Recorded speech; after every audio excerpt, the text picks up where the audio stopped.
Girls హాస్టల్లో CC కెమెరాల ఘటనలో వైసీపీ కార్యకర్త ఉన్నాడనే ఆరోపణలపై బొత్స ఆగ్రహం వ్యక్తం చేశారు. నిందితుడు ఏ పార్టీ వాడైనా శిక్షించాలని డిమాండ్ చేశారు. ఇక్కడ పార్టీ గురించి కాకుండా విద్యార్థినుల రక్షణకు ప్రయారిటీ ఇవ్వాలని చెప్పారు. ఇంట్లో ఎంతమంది పిల్లలుంటే అందరికీ అమ్మఒడి ఇస్తానని చెప్పిన చంద్రబాబు ఇప్పుడు ఒకరికి కూడా ఇవ్వటం లేదని బొత్స విమర్శించారు.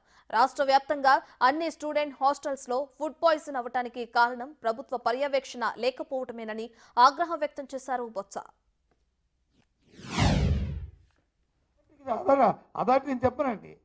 ఆ విద్యాశాఖ మంత్రినో, హోంమంత్రినో, ఆ డీజీనో, లేకపోతే ఆ ప్రిన్సిపల్ సెక్రటరీనో, లేదు ముఖ్యమంత్రి గారినో, ముఖ్యమంత్రి కార్యాలయంలో మరి కూర్చొని మనకి పెట్టి ఇది వాస్తవం, ఇది వాస్తవం కాదు, మీరు భయం పడుతున్నారు, మీరు అప్రద భావం అక్కర్లేదు, మీ ప్రభుత్వం ఉందని చెప్పి ధైర్యం మనకి తప్పే ఉంది. ఇవ్వరు కదా సార్. మళ్ళీ ఇదే పనికి మాలింది. వైసీపీ అయితే ఎవడో వైసీపీ చేస్తాడా, తెలుగుదేశం చేస్తాడా, జనసేన చేస్తాడా, లేకపోతే ఇంకో పార్టీ చేస్తాడా, ఇది కాదు కదా. ఎవడు వెదవైతే ఆ వెదవని శిక్ష చెప్తున్నావు. ఎవడు వెనకేసుకొని రాలే. నేను ఇప్పుడేమి ఈ పార్టీ వాడిని చెప్పాను మీకు ఇంతసేపు మేము మాట్లాడిన మాటల్లో చెప్పండి. అమ్మఒడి దేనికి ఇచ్చామండి? ఎవరైతే పేదరికంలో ఉన్న పిల్లలు వచ్చి వాళ్ళు 10 సంవత్సరాలు దాటిన తర్వాత చదువులు మానుకొని పనికి పాటికి ఆ తల్లి పంపిస్తుందని, అలా పంపకూడదని, ఆ పిల్లవాడికి చదువుకోవడానికి అవకాశం ఉండాలి కాబట్టి ఆ ప్రోత్సాహంగా ఆ పిల్లవాడి తరఫున ఆ తల్లికి 15,000 రూపాయలు ఇచ్చాం.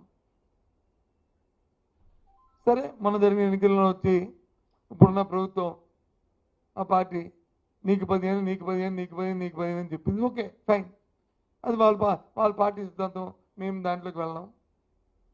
దాన్ని ప్రజలు వచ్చి అంగీకరించారు. ఓకే, ఫైన్, మాకు అభ్యంతరం లేదు. అంటే సుమారు ఈ ప్రభుత్వం వచ్చిన తర్వాత ఈ 2 నెలల కాలంలో 2,000 మంది విద్యార్థులకు వచ్చి ఈ ఫుడ్ పాయిజన్ వల్ల వచ్చి ఎఫెక్ట్ అయిన నేపథ్యం ఇది కూడా ఏమనంటే గత ప్రభుత్వాల వైఫల్యం. ఇది ఏ ప్రభుత్వం వైఫల్యం? ఇది ఫుడ్ పాయిజన్కి అంటే మానిటరింగ్ సరైన పర్యవేక్షణ లేకపోవడం వల్ల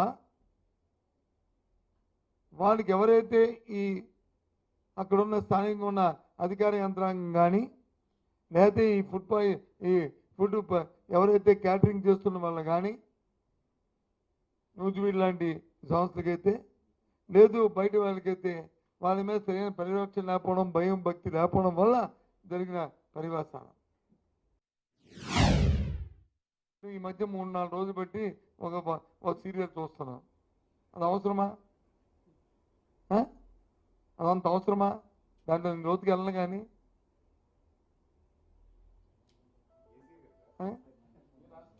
ఏమయ్యా చూసుకోండి, ఏ సీరియల్ మీరు చూసుకోండి. అది ఏంటి? అది ఎంతవరకు దానికి ఎంత స్పేస్ ఇవ్వాలి? ఈ 10 నిమిషాలు చెప్పాను. ఇవి ఎక్కడ నీ 10 నిమిషాలు పేపర్లు వచ్చాయా? గొడ్ల వేలు పేపర్లు వచ్చిందా? ఏదో ఒక గంటలో వచ్చి పోయింది. సందర్భం, సమయం, దాని తాలూకా గ్రావిటీ ఉండాలి కదా. విఐపి ట్రీట్మెంట్లోకి వచ్చి ఎయిర్పోర్ట్ నుంచి ఒక విఐపిని తీసుకొస్తుంది, బాత్రూమ్ హాస్పిటల్ తీసుకున్నట్టు వచ్చి తీసుకొస్తాను కదా. ఏంటి వాటి నాన్ సెన్స్? ఏమవుతుంది ఈ వ్యవస్థ?